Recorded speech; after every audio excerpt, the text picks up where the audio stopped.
मैं रेकमेंड करती हूँ सेंसोडाइन रैपिड एक्शन का रोजाना बाकायदगी से इस्तेमाल। ये सिर्फ 7 सेकंड्स में तकलीफ से आराम देता है। It works. अस्सलाम वालेकुम, मेरा नाम डॉक्टर अब्दुर्रहमान है। मैं एक कंसल्टेंट ऑर्थोडोंटिस्ट हूँ। ऑर्थोडोंटिक्स बेसिकली ब्रेसेस से रिलेटेड फील्ड होती है। मैंने अपनी जो BDS की डिग्री है वो Karachi medical and dental college से हासिल की और वहीं से बाद में मैंने हाउस जॉब की। उसके बाद मैंने FCPS जो कि fellow college of physician and surgeons Pakistan एक डिग्री अलॉट करता है, उसकी ट्रेनिंग मैंने आगा खान यूनिवर्सिटी हॉस्पिटल से हासिल की। 4 साल की ट्रेनिंग के अंदर मुख्तलिफ़ ऑर्थोडोंटिक केसेस जो है वो मैंने वहाँ पे ट्रीट किए। करेंटली मैं एक कॉलेज के अंदर सीनियर रजिस्ट्रार के तौर के ऊपर ऑर्थोडोंटिक्स डिपार्टमेंट के अंदर अपने फ़राइज़ सर अंजाम दे रहा हूँ। और इसके अलावा मेरा अपना clinic Fatima dental and skin care है, जिसकी 2 ब्रांचेस हैं, एक गुलजार हिजरी और दूसरी यासीनाबाद के अंदर। मेरा ज़्यादातर टाइम मेरी गुलजार हिजरी ब्रांच के ऊपर मैं देता हूँ।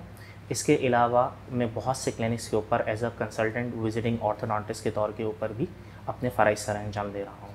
आज का हमारा मौजू है डेंटल पेन।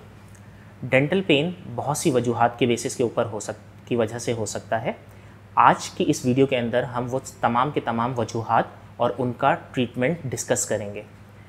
अगर हम दांत की बात करें तो दांत की 3 तह या 3 लेयर्स होती हैं। सबसे बाहर जो वाइट कलर की लेयर होती है, जो एक मजबूत स्ट्रक्चर होता है, वो इनेमल होता है। इनेमल के अंदर एक येलोइश स्ट्रक्चर होता है जो कि निस्बतन इतना ज़्यादा हार्ड नहीं होता, उसको हम डेंटिन कहते हैं। और उस डेंटिन ने कवर किया हुआ होता है सबसे अंदर वाले स्ट्रक्चर या तीसरी लेयर को, जिसको हम पल्प कहते हैं। पल्प के अंदर आपकी नर्व्स और वेसल्स होती हैं। जब दांत में कोई भी कीड़ा या कैरीज लगती है तो वो पहले सिर्फ आउटर लेयर को अफेक्ट करती है। अगर आप बर वक्त उसका ट्रीटमेंट नहीं करवाते तो वो देन एक्सटेंड करती है या फैलती है और नीचे वाले लेयर्स को अफेक्ट करती है। जैसे ही सेकंड लेयर के अंदर या डेंटिन के अंदर कीड़ा एक्सटेंड करता है तो मीठा या हल्का ठंडा, हल्का गर्म लगना शुरू हो जाता है।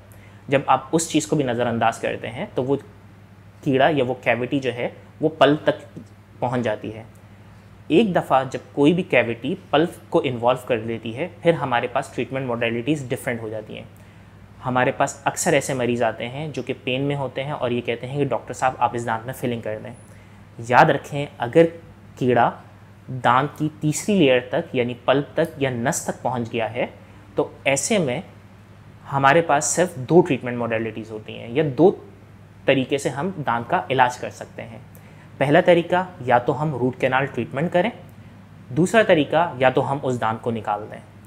हमारी बीइंग अ डेंटिस्ट सबसे पहले ये अव्वलीन तरजीह होती है कि हम किसी भी तरह दांत को सेफ करें, क्योंकि अल्लाह पाक ने जो आपको दांत दिए हैं उसका नेमुल बदल अभी तक कोई भी नहीं है। हाँ, उसके करीब या आइडियल ट्रीटमेंट मोडेलिटीज़ आ चुकी हैं, लेकिन आपका दांत का नेमुल बदल कोई भी नहीं है। तो हमारी सबसे पहले प्रायोरिटी ये होती है कि हम दांत को सेव करें। अगर कैविटी नर्व तक चली गई है या पल्प तक चली गई है तो उसका बेहतरीन तरीका इलाज रूट कैनाल ट्रीटमेंट होता है।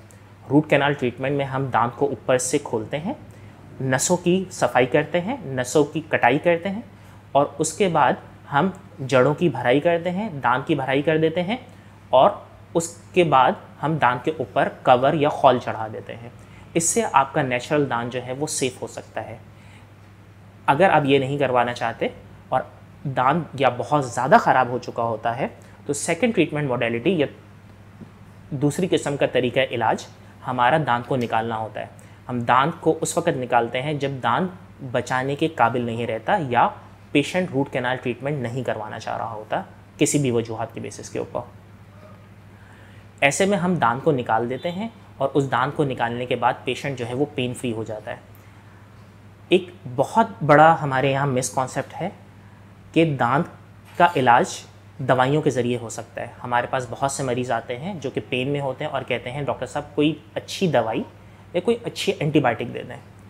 याद रखें, कोई भी अच्छी दवा, कोई भी अच्छी एंटीबायोटिक आपको सिर्फ़ और सिर्फ वक्ती तौर पे फ़ायदा दे सकती है। वो अफाका वक्ती तौर के ऊपर होता है। अगर आप लॉन्ग टर्म ट्रीटमेंट चाहते हैं और long term pain free life गुजारना चाहते हैं तो उसके लिए या तो आप रूट कैनाल ट्रीटमेंट करवाएं या तो उस दांत को जो है वो निकलवा लें। इसके अलावा दांतों का पेन कभी कभी मसूड़ों की सोजिश की वजह से भी होता है। इसकी बरवक्त और अच्छी तशख़ीस के लिए आप किसी भी क्वालिफाइड डेंटिस्ट के पास विज़िट कर सकते हैं, जो कि ये बता सकता है आपको कि ये जो आपके दांत का दर्द है इसकी कौन सी वजह है, या दांत की वजह से है या मसूड़ों की वजह से है। हर ट्रीटमेंट जो है वो कॉज के ऊपर डिपेंड करती है। दांतों की जो ट्रीटमेंट्स हैं वो मैंने आपको बता दी हैं। अगर मसूड़ों में कोई होती है तो उसके लिए हम मसूड़ों की सफाई की तरफ जाते हैं और मसूड़ों की सफाई से ये पेन आपका बेहतर होना शुरू हो जाता है।